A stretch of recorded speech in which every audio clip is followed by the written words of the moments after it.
इसमें कहीं न कहीं सरकार की नाकामी भी दिखती है, उसकी मंशा दिखती है कि वो अपने मंसूबे में बिल्कुल असफल हो गई है। एग्जाम को हम लोग के काम रद्द करने के बीच से आए हैं। यही खाएंगे जब तक ये बंद नहीं करेगी तब तक यही खाएंगे पिएंगे। हेमंत सोरेन का सरकार अब हम लोग को नहीं चाहिए। अब हम लोग इनसे तंग आ गए हैं। अब हम लोग परिवर्तन की ओर चलेंगे। इसे हेमंत सोरेन तो अच्छा चंपाई सोरेन थे, कम से कम वो किए तो वो अपने वादा भी निभाई है। नहीं, हम लोग SIT से संतुष्ट नहीं है।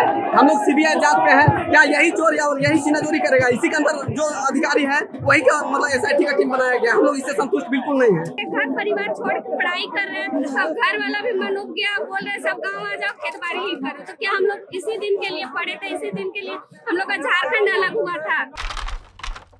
JSSC की ओर से ली गई CGL में गड़बड़ी की शिकायत करने वाले 6 लोगों को आयोग ने आज अपना पक्ष रखने के लिए बुलाया है। वहीं इस बैठक को लेकर के बड़ी संख्या में झारखंड कर्मचारी चयन आयोग छात्र भी पहुंचे हैं।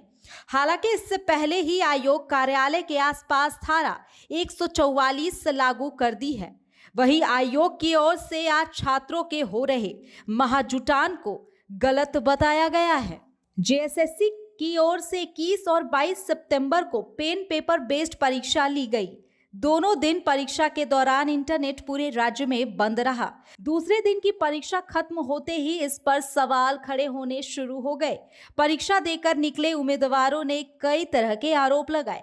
कहा कि परीक्षा के पेपर लीक हुए हैं। इसके बाद पहले हजारीबाग फिर रांची में अभ्यर्थियों ने इसका विरोध किया। कैंडल मार्च और विरोध प्रदर्शन भी किया। हम लोग को 21-22 का एग्जाम को हम लोग के काम रद्द करने के बीच से आए हैं और हम लोग को 3 बजे सरकार मुलाकात होना है और उसके बाद निर्णय लेना है कि पहले 21-22 का एग्जाम पहले आप कैंसिल कीजिए, उसके बाद हम लोग यहाँ से जाएंगे, नहीं तो हम लोग अनिश्चितकालीन महाआंदोलन पर अनिश्चितकालीन यही खाएंगे जब तक ये बंद नहीं करेगी तब तक यही खाएंगे पिएंगे।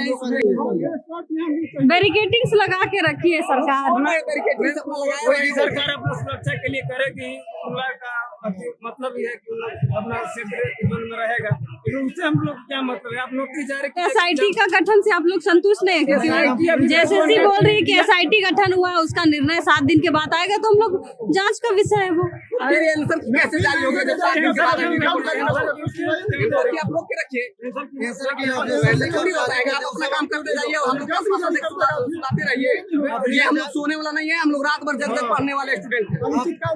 अब रिजल्ट देने के बाद देखा जा सकता है कि फिर कैंसिल करने का कोई मतलब ही नहीं होगा, क्योंकि फिर सरकार अपना मनमानी कर देगी। इसीलिए एंसर की से हम लोग नाराज हैं, क्योंकि उसी दिन हम लोग का वार्ता हुआ था कि एंसर की जब तक जांच नहीं हो जाए तब तक एंसर की जारी नहीं करना है, और जैसे ही यहाँ से बचे लोग गए उसी दिन शाम को एंसर की लोग ने जारी कर दिया।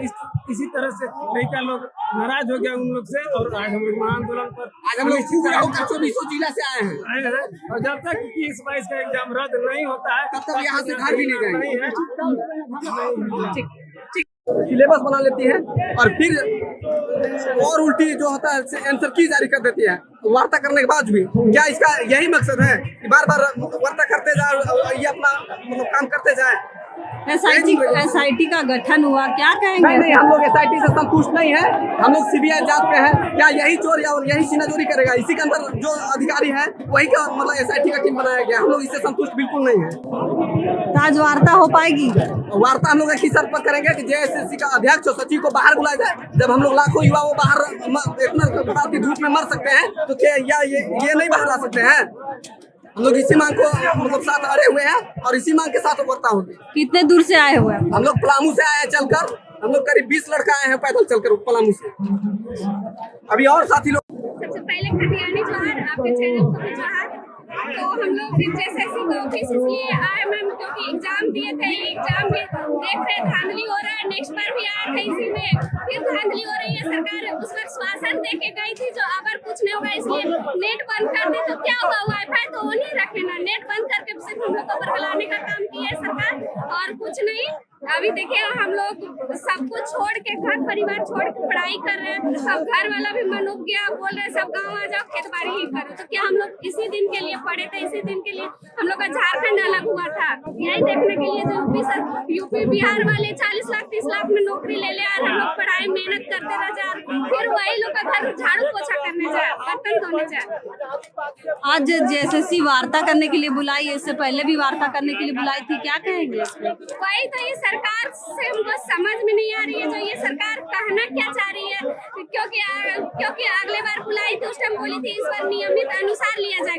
इसे हेमंत सोरेन तो अच्छा चंपाई सोरेन थे, कम से कम वो किए तो वो अपने वादा भी निभाई। अभी देखिए 3 महीना रहे ने, अब आवास निकाल दिया, मैया सम्मान योजना निकाल दिया। अभी यूपी हम लोग 2023 में फॉर्म भरे थे जेएसएससी का, उसका एग्जाम ले लिए, सीजीएल का एग्जाम ले लिया, लेकिन देखिए जैसा ही हेमंत सोरेन अपना पद ग्रहण कर लिए, वो फिर धांधली शुरू कर दी है।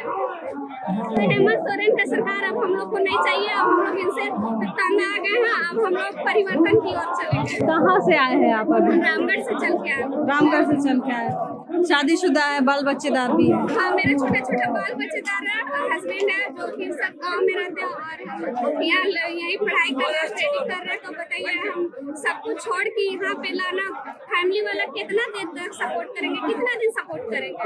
तो वो लोग भी कहीं ना कहीं बोलते हैं, तो अंदर से महसूस होता है, रोज पढ़ते हैं, लेकिन क्या करें, हमारी सरकार ही नहीं सुधर रही है। कब सुधरेगी भगवान जाने।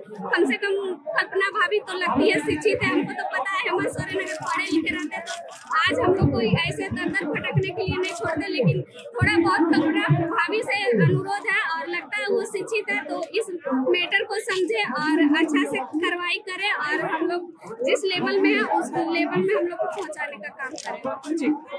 धन्यवाद।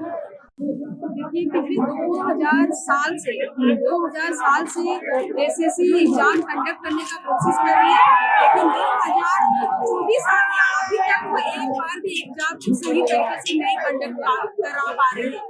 कहीं सरकार की नाकामी को दिख रही है, उसकी मंशा दिख रही है कि वो अपने मंसूबे में बिल्कुल असफल हो गई है। वो जब हेमंत सोरेन सरकार नहीं आई थी तो युवाओं को रोजगार देने की बात करती थी, लेकिन मुझे नहीं लगता है कि वो सही तरीके से 10,000 युवाओं को भी रोजगार दे पाए हैं। इससे साफ झलकता है कि सरकार अब बिल्कुल नाकाम हो गई है, उनका सिस्टम पूरा फेल हो चुका है।